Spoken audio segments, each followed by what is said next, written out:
Welcome to the Condo Control Central demonstration video.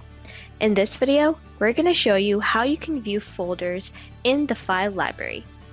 The first step is to click on Library from the left-hand side menu.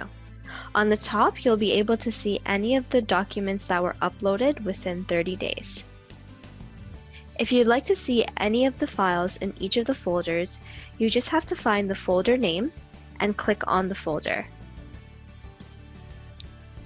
Then you'll be able to see any of the files existing in the folder.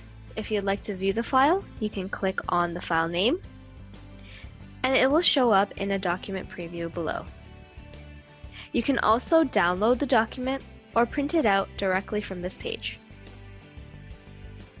If you would like to search for a document in the file library, you can go back to the file library page, and you can type in the name of the file you're looking for.